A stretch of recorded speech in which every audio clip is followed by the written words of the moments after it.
Okay, so I want to start off. Let's do just a super brief review of, one thing before I go anywhere else. Has anybody changed sections so they're like they've changed from a different Algebra 2 class, different period into period 7 this year? Let me know in chat if that's you. Has anybody like used to be in period 5 or used to be in period 2 or something, and now they're in period 7? Anybody? Nobody. Okay. All right. If that is you, you have to go into your Math Excel account and change your section to the period 7 Math Excel class instead of what it used to be, or your grades won't get updated. Okay. And there's the code for it. Okay. So let's start off. Let's work backwards. Let's do one of the kinds of problems we did last time, only let's work backwards on this. This is a little different. Before they gave us the function, we had to produce the graph. This time they're giving us the graph and we've got to write the function. Okay, so let's color code this like we always do. Let's make this top piece, let's make this top piece red, how about? Just so we can separate the two. So we've got the blue piece and the red piece. My goal is I want to be able to write this as a piecewise function. First of all, how many rows, and you can just write this in chat for me, please. How many rows am I going to need in my piecewise function here to deal with that graph, to represent that graph?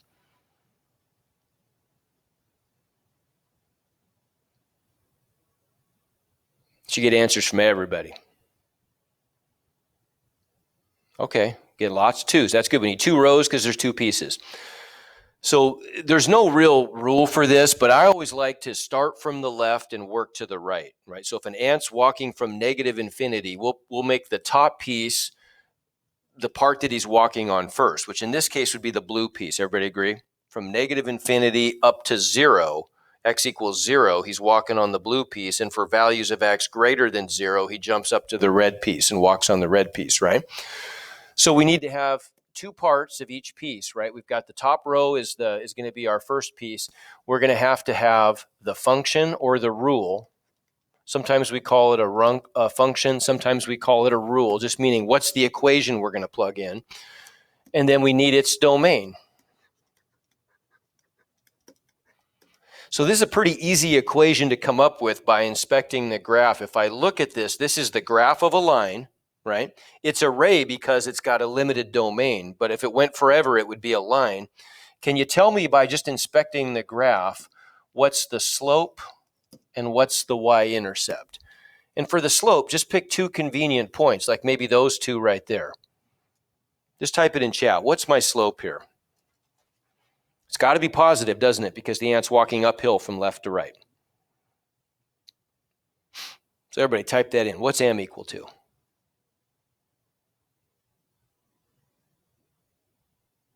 Yeah, good. I'm seeing lots of 1s. Good. Positive 1. Because look, I'm going to rise by 1 and run by 1. So I get 1 over 1. So my slope is 1. What's my y-intercept? What's the value of b?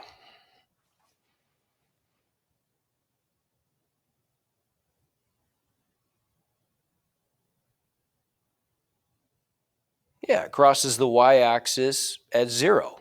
Okay, so b is 0. So I get the line y equals 1x plus 0. That's just y equals x, right? So there's the rule or the function. Now, what's the domain? What are the values of x where the ant is standing on the blue piece or walking on the blue piece? And let's write it as an inequality, as x is greater than something or less than something. You know, what's it going to be? For what values of x is the ant on the blue piece? In other words, what's the domain of the blue piece?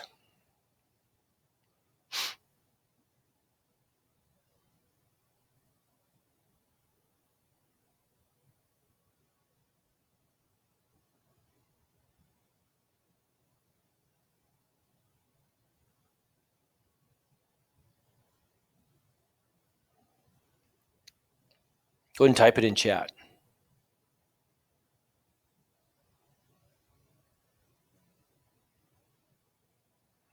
What's the domain going to be on that?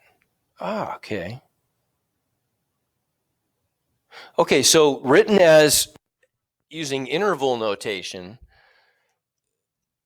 it goes from, the ant walks all the way from negative infinity up to 0, and notice that's a closed endpoint. So what would that look like using interval notation? Let's see, McKenna, what's that going to look like using interval notation if I want to write the domain? Negative infinity. Okay, so comma, negative infinity, or parentheses, negative infinity, comma, 0, bracket. Okay, good, because I'm including that endpoint. So there it is. That's the domain. But we want to write it now as an inequality. So how would I write that as an inequality? What x values does that represent? X is what? Help me out here. What's that going to be? Akira, what's that going to be if I write that as an inequality? What's that look like? Would it just be x is less than 0? Less than 0. Okay, but I've got a closed endpoint and a bracket. Or, less than or equal to? There you go, less than or equal to. Okay, so there's the first piece, right? There's the function, there's the domain. What about the second piece? If we inspect this second piece over here, what's the slope of that horizontal red line? Just type it in chat. What's the slope? Yeah, it's 0. It's horizontal, isn't it? So the slope is 0. What's the y-intercept be?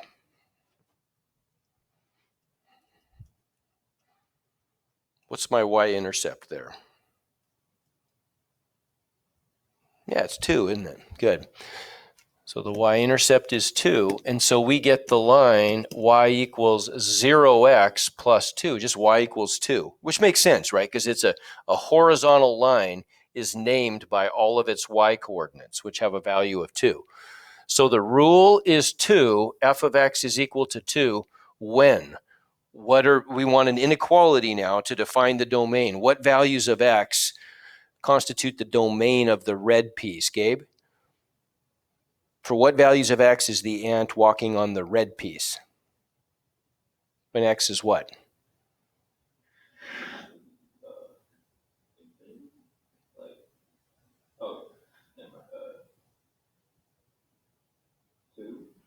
Well, 2 is an example, but I want all of them. So x is less than, greater than some value. What's it going to be?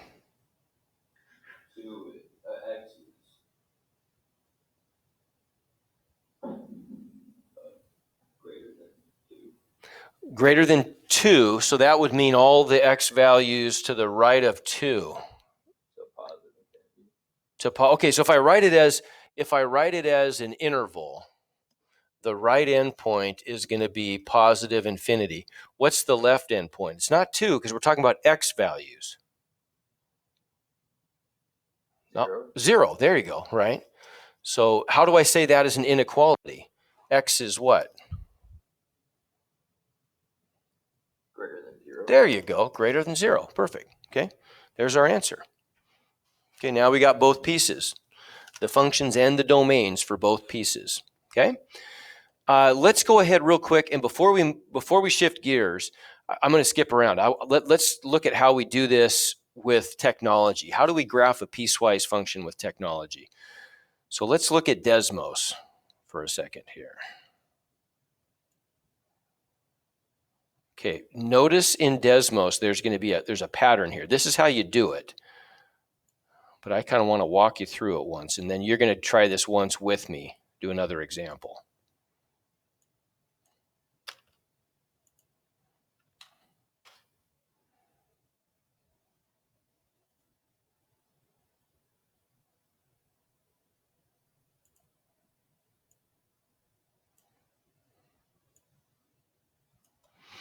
Okay, so the way I do this in Desmos, if I want to write this function, I'm going to start off, we're calling it f of x, right? So I'm going to do f of x equals, and then notice what we're doing up here. We're going to put everything inside a pair of script brackets. So I'm going to hit Shift, and then it's kind of up at the upper right of the keyboard. There's my script bracket.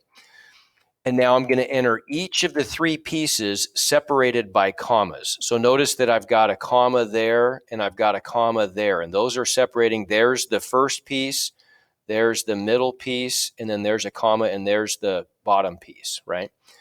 For each of the pieces, I'm going to put in the domain first. Okay, so for the first piece up here, the first thing I'm going to do is I'm going to put in this domain. X is less than or equal to -2. Okay. Well, what happened here? There we go. Okay, so the domain X is less than or equal to -2. And then between the domain and the function, I always put a colon, right? So the two vertically aligned dots is a colon. So colon, there's my domain. The function is just the rule 2x. Okay, and there it did. Notice what it did. It graphed the first piece of my piecewise function. Okay, to get the second piece now, I'm going to put a comma there to separate the pieces. And I'm going to put in the domain of the second piece first. So that is, I've got -2 on the left. X is greater than -2 and less than 4 on the right. Now, what do I have to put between the domain and the function? Type it in chat, everybody. Make sure you're following along. What do I need next? What do I have to put between the domain of the middle piece and the equation or the function that I'm using? Type it in chat. Not getting any answers. There we go. Oh, colon. There we go. Good. So I've got a colon goes in next. And then I've got my function, -1 minus x. Okay, there's my middle piece. Good. Now what? Still have to do my third piece. So what comes next? Type it in chat.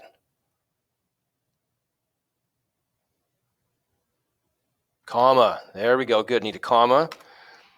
And now what comes next? Type it in chat, everybody. What's next? Help me out. If you want to do greater than or equal to, just type a greater than followed by an equal sign. What's going next after my comma?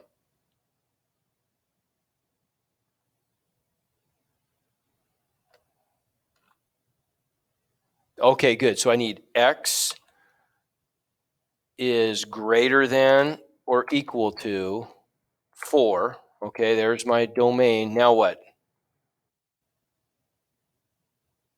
Colon. Okay. And then finally, after the colon, -3. Yep, that's what it's equal to. And look what I get. That's great. I get my, when I do that, I get my piecewise function. Now, what's the weakness of this? If we compare this to our graphs that we create, they're better in a way. I mean, look, what's better about that graph than this one that we're graphing in Desmos? There's something that just isn't quite as good about that, that's missing. What is it?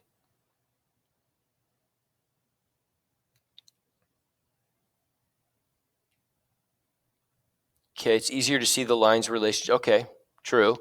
What else? There's something else about those pieces that's missing that we had before. Endpoints, yeah. Yeah, we don't know what how about the endpoints, right? Okay, there is a little trick. There's a way I do this in Desmos I'm going to show you that's kind of slick that builds the endpoints for you as well. Okay, all I have to do if I want the endpoints, well, what are the values, the x values for the endpoints? Type it in chat. What x values? And you can just look up here if you want to at the original function. What are the x values for the endpoints? You know, those are the transition points between pieces, right? The x values where we transition. Yeah, -2 I transition, and at 4 I transition, right? So all I have to do is just put points. I'm just going to ask the function to graph a point at 2 and then that's the x value, and the y value is just f of 2. I've already defined my piecewise function up here, right?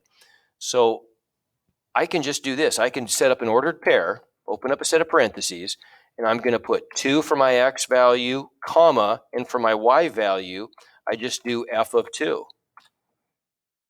Negative 2 is supposed to be, though, wasn't it? Whoops. There. Look what it does. It builds me my endpoint then. So the closed endpoint goes with the left piece, which makes sense because look, I have an equal sign with that top piece up there, right? That's the one furthest to the left. Anybody get that? Then I want to do another one for my other endpoint. And so I can do open a set of parentheses. I'm going to do 4, comma, f of 4. And there's my other endpoint. And look, I can just go ahead and turn the labels on, and I can even see the coordinates then. If I want to, I could put both of those in the same row, by the way. I could just put a comma up here and then do the other point, and they both show up. Okay? So that's telling me that those are the closed endpoints. So the ones that don't get an endpoint in Desmos must be the open endpoints, right? The closed one are the ones that get graphed. Okay, that's pretty slick. The other thing you can do here that's kind of nice if you want to is I could even graph the vertical boundaries like we did when we made our graphs, right? You already told me that the x values of the endpoints where we're transitioning are -2 and -4. So look at this. I can just graph the line x equals -2. And let's go ahead and I'm going to hit the gear and I'm going to make that blue. And then if I click on the circle, it allows me to even make that dashed. So I've got a dash. Look, that's pretty good. I get a dashed vertical boundary line. And then I'll do the same thing down here. I'll do x equals 4. And I'm going to hit the gear and click on the circle and make that dashed. And look at that pretty picture I've got then, right? I've got my piecewise function with the vertical boundaries in there so I can separate it into regions. Okay, that's pretty good stuff, right? Now you try it. Okay, so there's what it looks like in Desmos, right? And we can even color in our mind, we're coloring in those as open endpoints. Okay.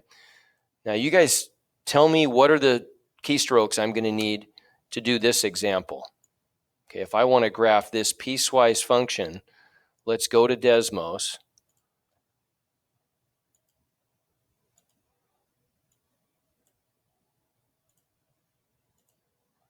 And tell me what I'm going to do.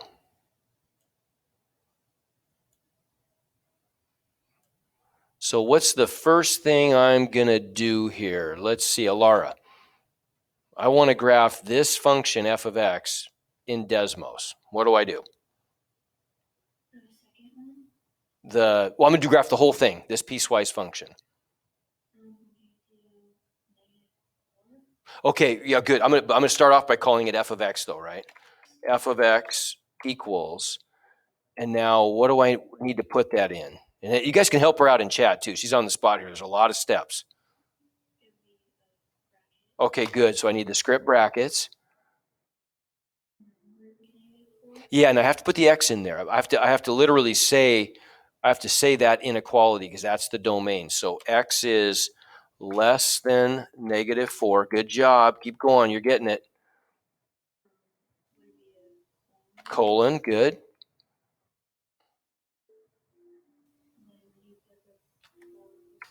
There you go. 4 plus 3x. And if I zoom out, I can see there's the first piece, right? So far, so good. Okay. Anahi, what's next? Good job, Alara. Comma. -4 is less than or equal to, or x is, then 5 is greater than or equal to. Okay. Good. So it's kind of, you're thinking about how to say it, right? X is greater than or equal to -4 and less than or equal to 5. But we're just typing it exactly like it looks. Okay, keep going. Colon, -2x. Okay. Now what? Comma, Okay. x is greater than 5, colon 3x. There you go. Beautiful. Okay. And there's my piecewise function, right? Okay, Tony, how am I going to get the endpoints in there? You do the you input the x values. So would it be negative 2x? Okay, but I got to open up a set of parentheses, right? Oh yeah. Okay. And what are the x values of the endpoints? What's the first one? Isn't it negative 2? No. Look at my domains up here. Where am I transitioning from the top piece to the middle piece? What x value? Negative 4. Oh, okay, good. So negative 4 is my x value, comma. And 5. Okay, yeah, but we still haven't finished that first one. We got to write out the point. So I need an ordered pair. I need an x value and a y value, right? Yeah. So how did I do the y value? I cheated last time, remember? X is negative 4, but the y value is just going to be the output of my function, right, at negative 4? Yeah. So I can just do f of negative 4. See Yeah. oops, I got two f's in there, but see what I'm saying? Okay, good. Now let's get that other one in there. Okay, so let's put a comma. Help me out with the other one? I've got an ordered pair. So what's my x value? Would it be 3x? Well, but it's just a number. I want to know what's the other value of x. What's the other endpoint? The other transition value? 5. 5. Okay, so 5, comma, and then how do I get the y value of the function there? And then you input the output. So F of 5. There you go. Perfect. There it is, right? Everybody see that? Okay, that's it. There's our piecewise function. Okay, good job. Now you might need, that's a lot of steps there, but I've included the screenshots in the, on the pages, and then this video. You can always go back and look at this video. It'll be up here very shortly. So if you need to get a little reminder how to do this stuff. Okay, good job. Good job. What about on the TI-84s? So I need to know, how many of you have got TI-84s? Type it in chat if you've got a TI-84. While you're doing that, I'm going to make a little pitch for the TI-84. You don't technically need it in this class. We used to require it, now we don't. It's, they're not, the prices come down. I think they're like $85 at Walmart, something like that. Here's the advantage of getting a TI-84 now. You don't have to, but you're going to be using it. I believe Mrs. Jones is going to require it next year. They're going to require it in college almost certainly. And here's a real big one. You can use the TI-84 on the SAT test. You can use it typically on college placement tests. And so knowing how to use it is of some advantage to you, right? If you get it now, I will build in some, like when we do stuff in Desmos, I'll typically, I'll show you how to do it on the TI-84 also, okay? So I know some of you have it. I don't know exactly who, but I know some of you have it. There's two different kinds of TI-84s. We're going to break them up into, there's the fancy new ones, which are the only ones you can get now, and they're cheaper anyway. The TI-84 Plus CE, those are the kind of you've seen them. They're the skinny ones that you have rechargeable batteries. They graph in color, really slick. If you're going to get one from this point forward, that's what you're going to have. And then the other kind would be any of the older TI-84s, and they all work the same. So how do you do this on the new one? Okay, on the new one, I'll walk you through it real quick. So let me flip this over to the new kind. There we go. Okay, and magically we've got the new one. So all you do, if I want to graph this function, I just go into, anytime I want to graph something, I go into y equals, and then on the new TI-84s, the CEs, it's so simple. I just go into the math menu, and there's in the math screen, there's 5 different menus in this math screen. I just want the first one, the math menu. And I'm going to scroll down a whole long distance. Or instead of that, I can just scroll up and get right to the bottom of the list. And look, it's just the second option if I scroll up, piecewise. So I'm going to hit enter. How many pieces are in my piecewise function? I can hit the left arrow to make it fewer pieces, the right arrow to make it more pieces. I want 3 in this case. I'll hit the down arrow and hit OK, hit enter for OK. And it builds me a template. Couldn't be any easier, right? Builds me a template. And then I have to just write out this piecewise function exactly the way I see it. So it's going to be 2, and there's my x, right? There's the variable, just right to the right of that green alpha key. So 2x, that's the function. I got to enter the domain. So I hit the right arrow and go over to the domain spot. And I want to do x is less than or equal to -2. To get the inequalities, here's where you do it. It's in this test screen, which is behind math. So I hit second math, and then item 6 is less than or equal to. So I can just type a 6. X is less than or equal to, and then if I want, there's the negative sign and there's a minus sign. They're different. If I have a negative number, I have to use this one. So -2. I'm going to scoot down to my next piece of the function. That's the function -1 minus x. The domain there looks just like this. So I'm going to do a -2.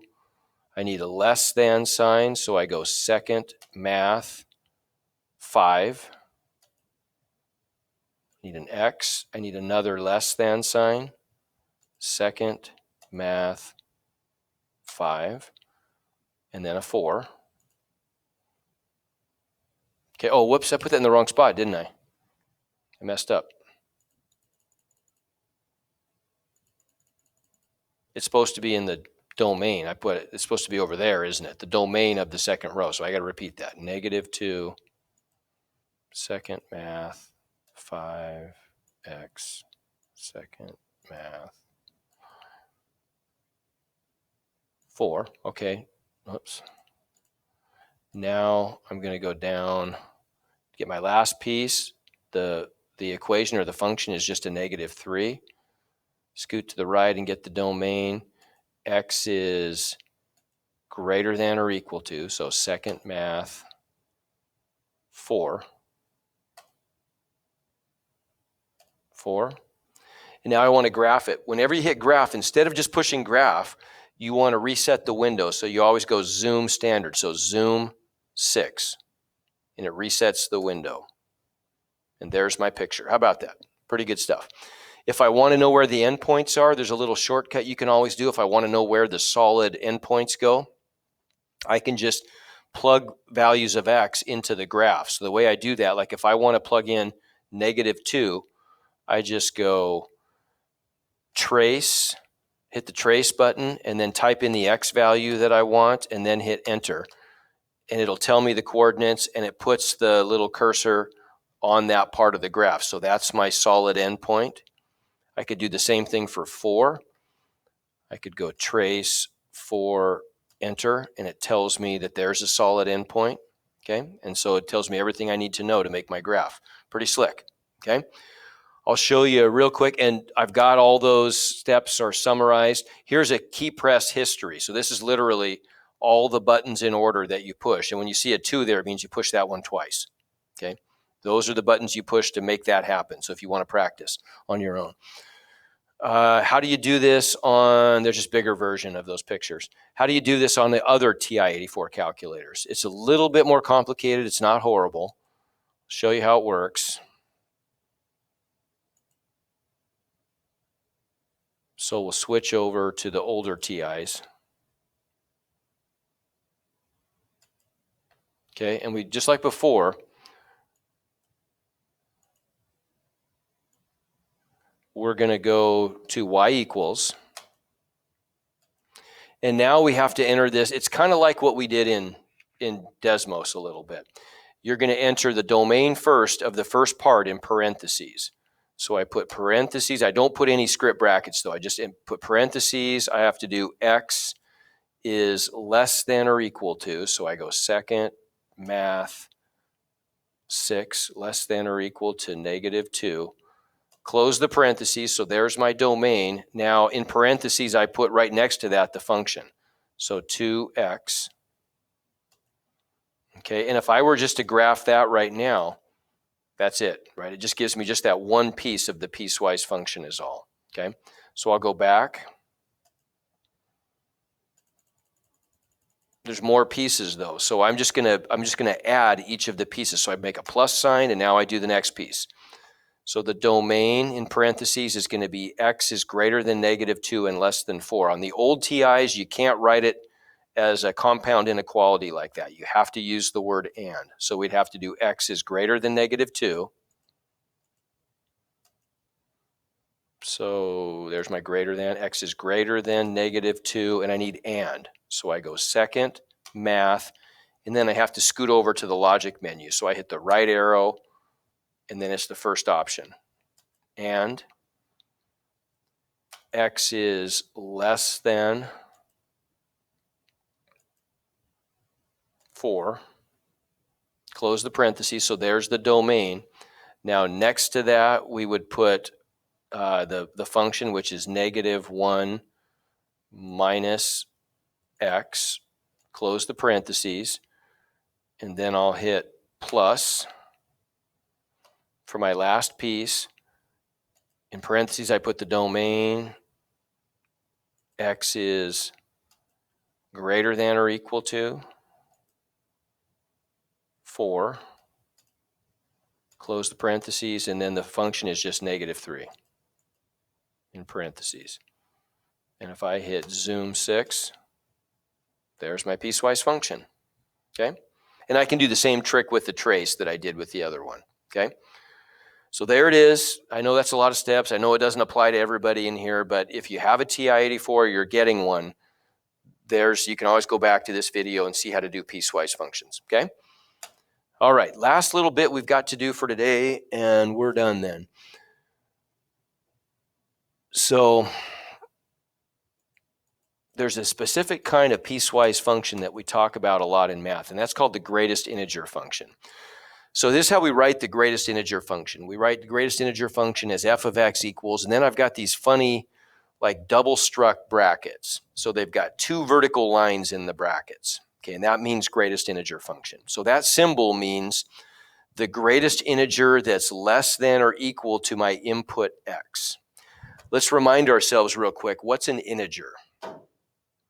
What's an integer? Help me out with that. McKenna, what's an integer? Is it any whole number? It's any positive or negative whole number. Exactly. So it's any number that when you write it as a fraction, it has a 1 on the bottom, okay? So not decimals, not other fractions with other weird denominators. It's always a fraction with a denominator of 1. So think of it as the hash marks on a number line, are the integers, okay? So then let's practice this a little bit, right? So the greatest integer then, I'm going to input some value of x, and it's going to output the greatest integer that's less than or equal to x. That's my y value, my output value. So in short, here's a way to kind of summarize that. It means you always round the value down to the nearest integer, okay? Another way to think about that I think is kind of visual, that I think works pretty well. If we think of a number line, so let's just make this line right here a number line, right? And if I've got a number, like let's say we've got, there's 0, there's 1, 2, 3, -1, -2, -3, -4, -5. So think of this as you got this infinite number line. Think of it as a piece of string, and you have knots at every integer. Whenever I put a value of x into the greatest integer function, it's like putting a bead on this infinite piece of string and sliding it to the left as far as it'll go. So what's going to be the answer then for this guy? If I input a 7, what's the greatest integer that's less than or equal to 7? less than or equal to 7? What do you think? Type it in chat, everybody. What's the greatest integer that's less than or equal to 7? Yeah, it's 7, isn't it? Right? And that'd be like putting my bead down right on 7, and I can't slide it anywhere because it's already pushed up against a knot, right? So the answer is 7. What's the greatest integer that's less than or equal to 2.3? Type it in chat.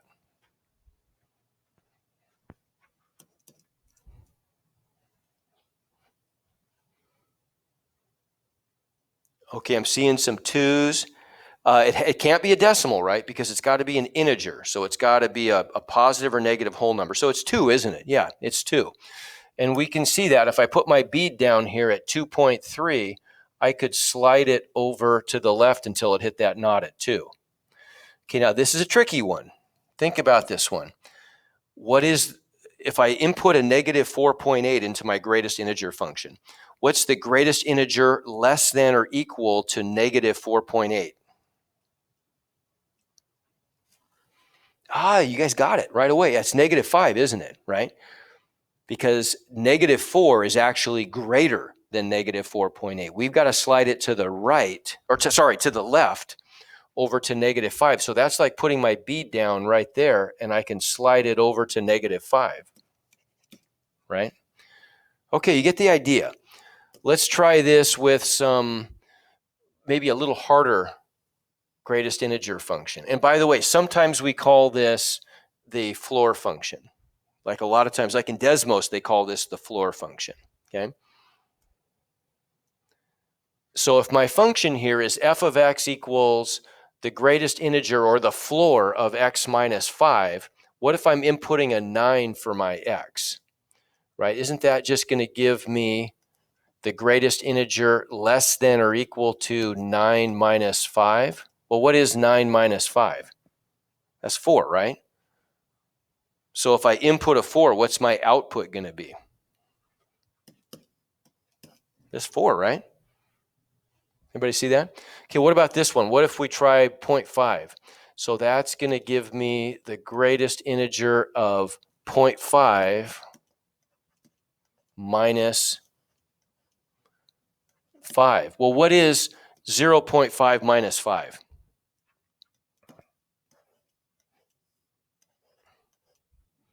What's 0.5 minus 5? Write it in chat, everybody. What's 0.5 minus 5? Okay, negative 4.5. Okay, so that's the number that we're actually going to end up inputting into my function, right? When I plug in a 0.5 for x, then 0.5 minus 5 gives me a negative 4.5. So that's the number that we're feeding to our greatest integer function. What's the output going to be? What's the greatest integer less than or equal to negative 4.5? Type it in chat.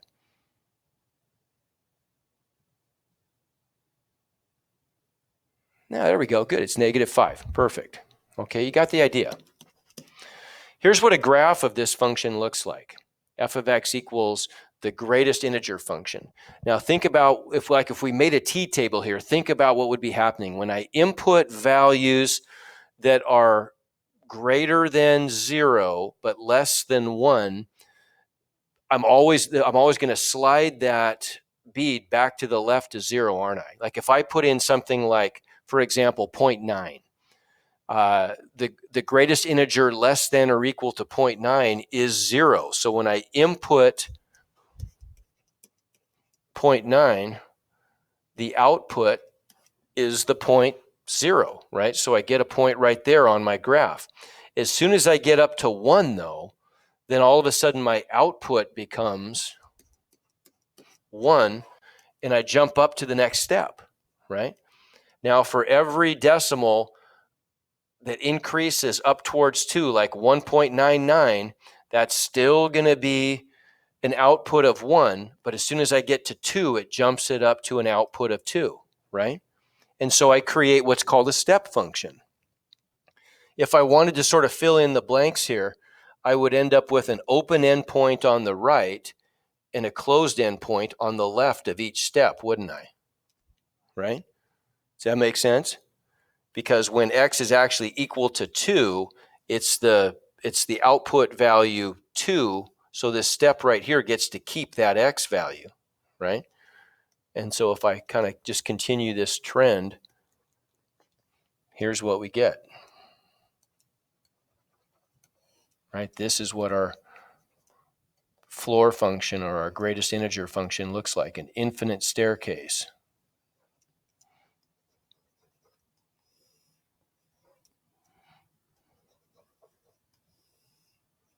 Okay, let's look at one more quick example like that. So what if we had one like this? Let's just make a t-table so we get, we can sort of get an idea what this is going to look like. Well, what if I pick a value of, let's pick a value like 0. How about?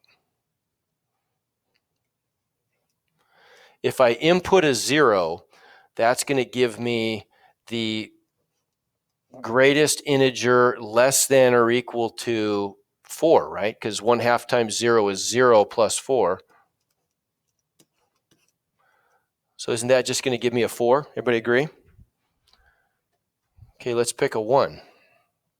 That's going to give me the greatest integer. 1/2 times 1 is 1/2 plus 4. Well, that's 4.5. Let's write it as a decimal as a 4.5.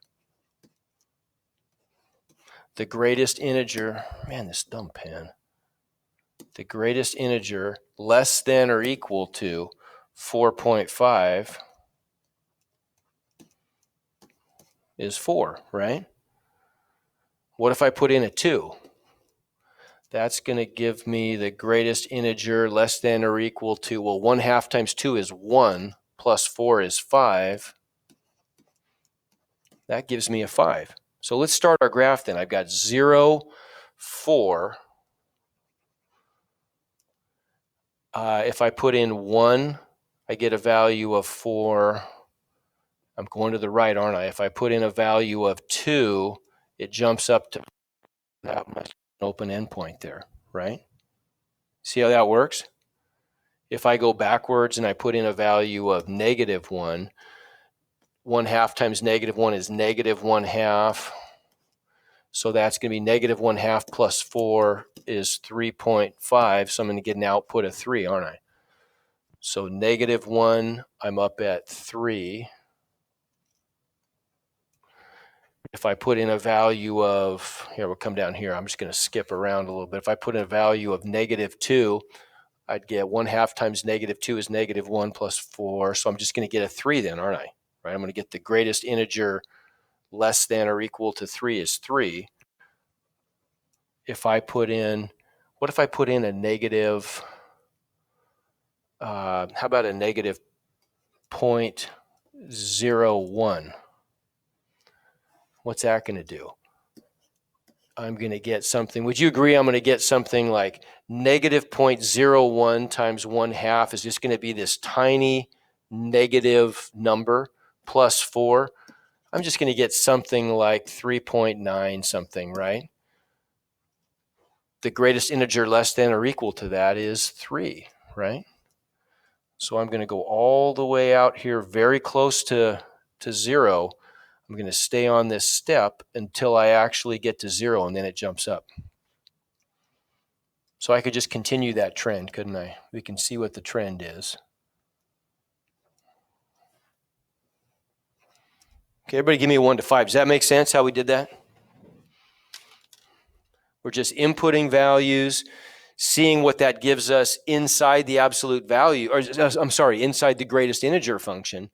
And then I just have to see what the output is of when I plug those numbers into my greatest integer function.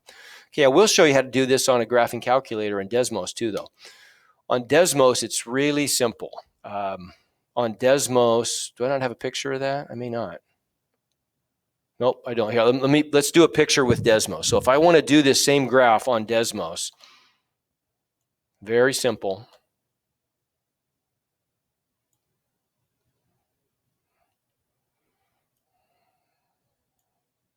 Okay, we want to get the domain and the range too. We'll get that in a second.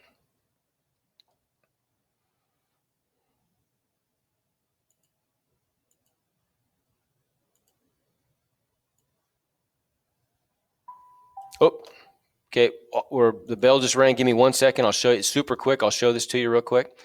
So on Desmos, all you do, I do f of x equals, and the function is called a floor function. I can either go get it down in the menu on Desmos. Down here, I can pop this thing up and go find the floor function, or I can just type floor, and then in parentheses, I've got 1/2 x plus 4, and there's my graph, right? Just like we had before. Okay, I'll take a picture of that. That should get you going on the assignment. I'll probably maybe just I'll show you how to do this on the TI-84s at the start of our next lecture, but you don't need to do that on the assignment. So this gives you everything you need on the assignment. Okay. All right. Have a great day. I'm here after school. If I don't see you after school, I will see you on Thursday.